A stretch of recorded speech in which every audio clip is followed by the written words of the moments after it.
Imagine this. You're the ruler of the most advanced civilization in the ancient world.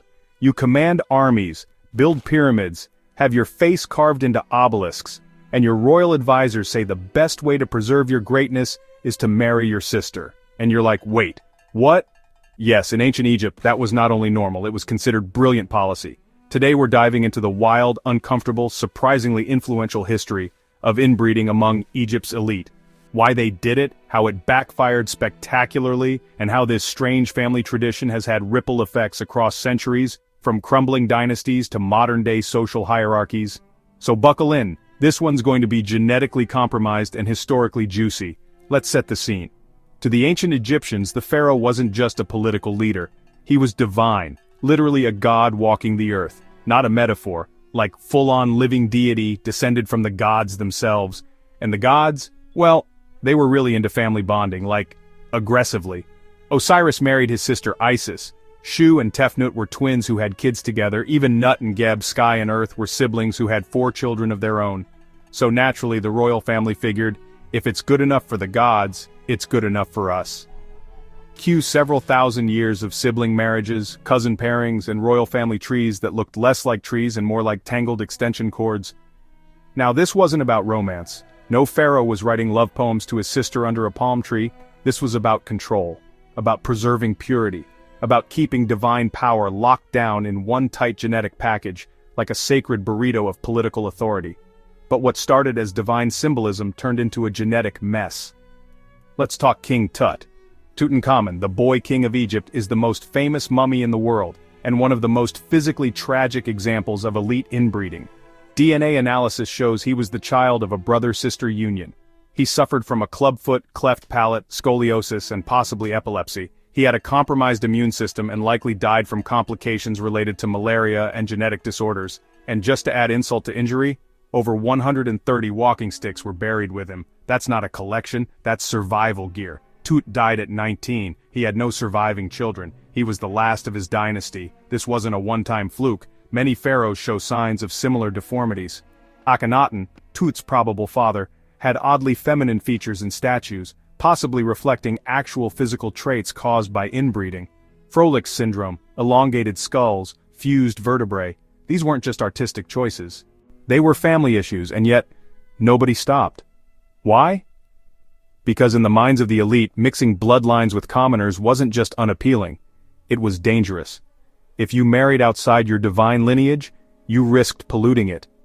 You weren't just marrying beneath your station, you were threatening cosmic order. The pharaoh was the link between the gods and the people. His blood was sacred. Letting that blood mix with commoner juice, blasphemy. So they doubled down. And that's where the real problems began. Let's look at the consequences. First, the biological fallout. Centuries of inbreeding led to rising infant mortality, increasing birth defects, and shorter lifespans among royal children. Dynasties collapsed not because of war, but because they literally ran out of healthy heirs. Even when rulers survived to adulthood, many were physically weak, cognitively impaired, or too ill to lead effectively. Second, the political instability. Weak kings meant power vacuums. Power vacuums meant advisors and generals vying for control, civil wars, coup attempts, religious revolts, all because the king couldn't walk 10 steps without wheezing or had the bone density of a stale breadstick.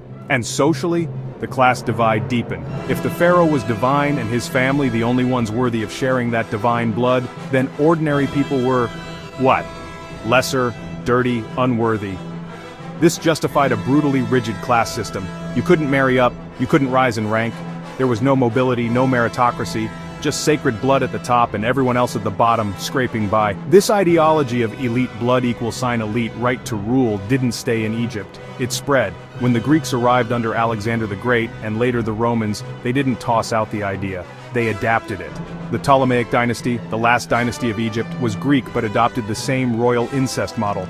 Cleopatra married her brother, twice, and she wasn't even Egyptian by blood. But the idea persisted long after Egypt fell. In medieval Europe, monarchs claimed divine right, the idea that kings ruled by God's will. Sound familiar? If God wants you on the throne, then your bloodline is sacred. So who should you marry? Not a peasant. That's chaos. You marry another noble, preferably someone from the same royal lineage, and preferably a cousin. Enter the Habsburgs. The Habsburgs ruled Spain, Austria, and half of Europe with a jawline that could cut glass. That wasn't a compliment. Centuries of intermarriage led to genetic deformities, hemophilia, infertility, and famously, Charles II of Spain. So physically and mentally compromised he couldn't chew properly or produce an heir. He was the last of his line. Sound familiar? The same ideology of elite blood superiority that ruined Egypt ruined Europe. And it wasn't just royalty, it trickled down into feudal society. Feudalism was built on the notion of noble blood. Nobles ruled because they were better, not smarter, not braver, just born into it. Serfs stayed poor, nobles stayed noble. And if you question that, well, off with your head. And guess what? This belief system didn't just disappear. During the colonial era, European powers exported this ideology across Africa and the Middle East. When they carved up Africa at the Berlin Conference like a Thanksgiving turkey, they didn't just take land, they took power structures. They elevated certain ethnic groups or families as more noble, creating artificial hierarchies. In Egypt's region, long after the pharaohs were gone, certain elite families continued to dominate politics and wealth. Colonial powers often propped them up, especially if they played nice with foreign interests. The idea? Let's find the natural leaders, the ones from important bloodlines, and make them intermediaries. It was Pharaoh logic with a European accent, and in many places these elite hierarchies persist. Modern Egypt still has entrenched social classes. Certain families carry more political clout, more access, more legacy. The idea that blood matters, whose family you're from, what region you represent, isn't just history, it's policy. It influences elections, business, marriage, life. And cousin marriage? Still common in many parts of Egypt and the Middle East. Often driven by tradition, economic reasons, or tribal loyalty, it also stems from the same ancient impulse. Keep it in the family, preserve the land, trust the bloodline. But this comes with modern consequences. Studies in Egypt and across the region show that consanguineous marriage is linked to higher rates of genetic disorders, birth defects, and infant mortality. Doctors see it, families feel it, but the traditions are deep. They go back thousands of years, to a time when marrying your sister wasn't just tolerated but expected. We're not saying modern Egyptians are walking around like King Tut, but the legacy of elite inbreeding, biological and ideological, is still part of the cultural DNA. It shaped how power is inherited, how leadership is seen, how social mobility is defined, and it's not just Egypt. Across Africa, colonial-era favoritism toward certain families created mini-dynasties. In some countries, political leadership passes through the same names for generations, not because of elections, but because of legacy. Sound familiar? In other cases, the belief that certain families or clans are more noble affects everything from who gets government contracts to who's allowed to marry whom. These aren't genetic consequences, they're cultural echoes of ancient ideas that started in the royal courts of Thebes and Memphis. So let's zoom out. What did inbreeding among Egyptian elites really do? It weakened their rulers physically, it destabilized their politics, it deepened their social divides, and perhaps most importantly, it created a dangerous idea, that some people are simply born better, more deserving, more divine. That idea spread like wildfire across continents and centuries. It shaped kingdoms, dynasties, feudal systems, colonial empires, and modern political elites. It's the spiritual ancestor of aristocracy, classism, and elite privilege. And it all started because someone thought marrying their sister made them closer to the gods. Spoiler, it didn't. It made them closer to collapse. So what can we learn? First, don't marry your sister, still relevant. Second, blood doesn't equal destiny. The myth of noble superiority has been used to justify everything from monarchy to colonialism to modern oligarchies. It's a story we keep telling ourselves.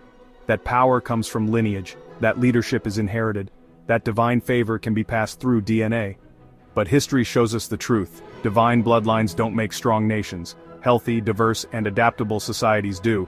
Tutankhamun died young, his dynasty ended, but the idea he represented, that power should stay in the family, lived on. And today, we still wrestle with its consequences. If we want to build fairer societies, we have to challenge those ancient beliefs. Not just genetically, but structurally.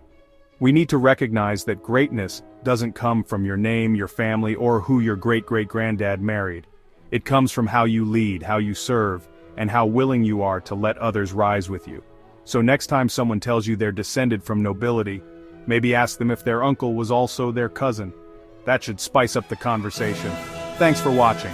If you made it through this royal roller coaster without passing out from secondhand incest, give this video a like, hit that subscribe button, and don't forget to ring the bell for more weird, wild history deep dives. Until next time, stay curious, stay weird, and for the love of your family tree, branch out.